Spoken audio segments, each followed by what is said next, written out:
अस्सलामुअलैकुम वरहमतुल्लाहि वबरकातुहू। Doctor Yasir Siddiq, clinical nutritionist, England से क्वालिफ़ाइड, आपसे मुखातिब हूँ। हमने एक सीरीज़ का आगाज़ किया है जिसमें मुख्तलिफ़ छोटी छोटी बातें हम इंशाअल्लाह लोगों के फ़ायदे के लिए बयान करेंगे। जैसा कि हम सब जानते हैं कि इस मौसम में सर्दी की शिद्दत, कोरोना के वार, चेस्ट इन्फेक्शंस, एलर्जीज़, इनका बहुत ज़्यादा इजाफ़ा हो जाता है। और हमारे यहाँ अक्सर घरों के अंदर, जगहों के अंदर लोग शहद को इस्तेमाल करते हैं। लेकिन जब लोग हमारे से पूछते हैं कि शहद को इस्तेमाल करने का दुरुस्त तरीक़ा क्या है और किस मकसद के लिए शहद को कैसे इस्तेमाल किया जाएगा, तो इस हवाले से हमने देखा कि अक्सरियत ऐसी है जो गलती का शिकार हो रहे होते हैं और वो अच्छी शहद ख़रीदने के बावजूद भी वो बेनिफिट्स नहीं हासिल कर सकते जो उन्हें हासिल करने चाहिए। तो आज हम इंशाअल्लाह इस बड़े ही अहम लेक्चर के अंदर आपको शहद के इस्तेमाल करने का दुरुस्त तरीक़ा बताएंगे। इसमें हम इंशाअल्लाह आपको ये बताएंगे कि अगर आपने अपना मोटापा कम करना है तो आप हनी को कैसे इस्तेमाल करें। ये भी बताएंगे अगर आप अपना वज़न बढ़ाना चाहते हैं तो आप हनी को कैसे इस्तेमाल करें।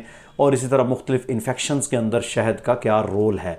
मेरे मोहतरम भाइयों और बहनों, सबसे पहली बात ये आप जहन में रख लें कि शहद वही है जो मक्खी अपनी मर्ज़ी से जंगल में घूमकर फूलों का रस चूस कर आपको प्रोवाइड करती है।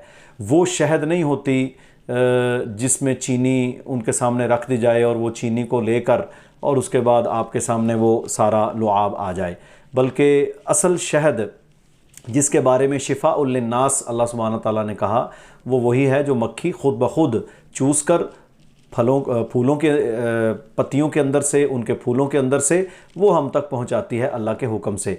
शहद छोटी हो या शहद बड़ी हो, इनके अंदर कोई फ़र्क नहीं होता सिवाय जायके के। हाँ, इनका असर उसी वक्त सही होगा जब ये जंगल की होगी, वाइल्ड होगी और मक्खी अपनी मर्ज़ी से चूस कर जो कुछ भी फूल मौजूद हैं आपके सामने वो आएगी। तो आजकल हमारे यहाँ इसमें धोखा भी बहुत है, फ्रॉड भी बहुत है। तो हमें ये चाहिए कि हम कोशिश करें, अगर हम भरपूर फ़ायदा उठाना चाहते हैं तो हम वाइल्ड जंगल की हनी इस्तेमाल करें। हमने अक्सर अपनी वीडियोज़ के अंदर ये बताया है कि हम ख़ुद अल्हम्दुलिल्लाह मुख्तलिफ़ इलाक़ों में जाकर शहद कलेक्ट करते हैं और हमारे क्लिनिक पर ये अल्लाह के फ़ज़ल व करम से हर वक्त जंगल की खालिस शहद दस्तयाब होती है जो कि हम ख़ुद साफ़ करके लेके आते हैं।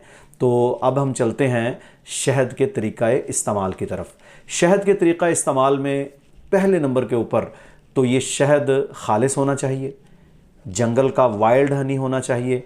इसके बाद शहद इस्तेमाल करने वाला अगर डायबिटिक पेशेंट है तो वो 1 टीस्पून से ज़्यादा शहद इस्तेमाल ना करे, लेकिन उसके अंदर भी वो कुछ अदरक का पानी यानी जिंजर वाटर मिक्स कर ले तो ये उसके लिए ज़्यादा मुनासिब होगा। इसी तरह वो शख्स जो ये चाहता है कि उसका वज़न कम हो, तो जहाँ उसने अपनी डाइट में से चावल को, बहुत ज़्यादा रोटी के इस्तेमाल को, बहुत ज़्यादा चीनी के इस्तेमाल को, बेकरी की चीज़ों को इस्तेमाल करने को छोड़ना है, तो वहीं उसके लिए ये बेस्ट नुस्खा है कि वो सुबह निहार मुँह 1 गिलास नीम गर्म से कुछ ज़ायद पानी के अंदर 1 टेबलस्पून शहद और आधा लीमू निचोड़ कर वो निहार मुँह इस्तेमाल करे, तो इससे भी उसका वज़न कम हो जाएगा। इसी तरह वो शख्स जो ये चाहता है कि उसका वज़न बढ़ जाए, तो वज़न को बढ़ाने के लिए बच्चों की ग्रोथ के हवाले से अगर आप फ़िक्रमंद हैं तो आपके लिए ये शानदार नुस्खा है कि आप केले और शहद को मैश करके अपने बच्चों को खिलाएं और रेगुलरली जब आप इसे इस्तेमाल करेंगे, बड़े भी जो वज़न बढ़ाना चाहते हैं तो इंशाअल्लाह अल्लाह के फ़ज़ल व करम से आपका वज़न बढ़ना शुरू हो जाएगा। आपके बच्चे की ग्रोथ में फ़र्क आएगा जब आप हनी को केले के साथ, बनाना के साथ मिक्स करके खिलाएंगे। इसी तरह शहद को हम इन्फेक्शंस के लिए भी इस्तेमाल कर सकते हैं। आजकल क्योंकि कोरोना और चेस्ट इन्फेक्शंस और इसी तरह अपर रिस्पायरेटरी ट्रैक्ट इन्फेक्शंस, खांसी है, बलगम है, एलर्जीज़ हैं, ये सारे मामलात हो रहे हैं, तो इनमें शहद का इस्तेमाल करने का सबसे बेस्ट तरीक़ा ये है कि अगर आपको खांसी है, बलगम है, आप अपनी इम्यूनिटी को बूस्ट करना चाहते हैं, तो आप शहद का 1 टेबलस्पून लें, 1 बड़ा चम्मच। इसी तरह उतना ही आप अदरक का पानी लें, इसके ऊपर 1 चुटकी आप काली मिर्च को यानी ब्लैक पेपर जो है उसे डालें, 1 चम्मच इसके अंदर टेबलस्पून आप जैतून का तेल भी इस्तेमाल कर सकते हैं और 10 कतरे आप इसमें कलवंजी का तेल यानी ब्लैक सीड ऑयल भी इस्तेमाल कर सकते हैं। ये एक ऐसा मुरक्कब बन जाएगा जो 24 घंटे के लिए आपने रोज़ाना बनाना है। अपने बच्चों को जो बहुत छोटे हैं, इन्फेंट्स हैं, उनको आप एक आधी चम्मच रोज़ाना दें, जो उससे बड़े हैं वो आधी चम्मच 2 बार लें, जो इससे बड़े हैं वो 1 चम्मच ले लें। तो इसी तरह ये बढ़ता चला जाएगा। ये बेहतरीन अल्हम्दुलिल्लाह टॉनिक है जो कि इम्यूनिटी बूस्टर भी है और जो कि एंटी इन्फेक्शन भी है। हम ये जानते हैं कि शहद को अल्लाह ताला ने एंटी फंगल भी बनाया है, एंटी वायरल भी है और ये एंटी बैक्टीरियल भी है। तो ये आपको मल्टीपल फ़वाइद देगी। तो शहद का इस्तेमाल इंशाल्लाह आप इन्फेक्शंस के अंदर करें। अब अगर आपको माइल्ड इन्फेक्शन है तो आप सिर्फ़ और सिर्फ शहद, अदरक का पानी और उसमें काली मिर्च डालकर अगर मिक्सचर आप इस्तेमाल कर लें तो ये भी बड़ा फ़ायदा मंद है।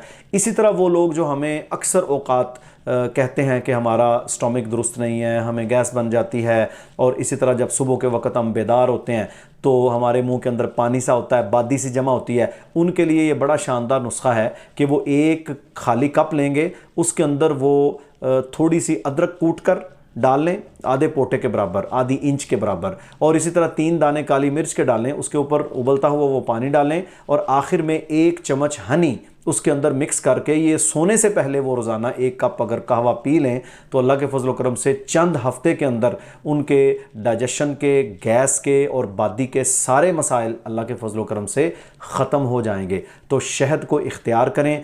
शहद अल्हम्दुलिल्लाह हम हिजामा करते हैं तो शहद को ज़ख्मों को मुंदमिल करने के लिए ये प्लास्टिक सर्जरी का काम देती है। अगर आपका कोई ज़ख्म ख़राब हो गया आप उसके ऊपर शहद को अप्लाई करें। अगर आपको सोराइसिस का मसला है आप उसके ऊपर शहद और ऑलिव ऑयल को मिक्स करके लगाएं।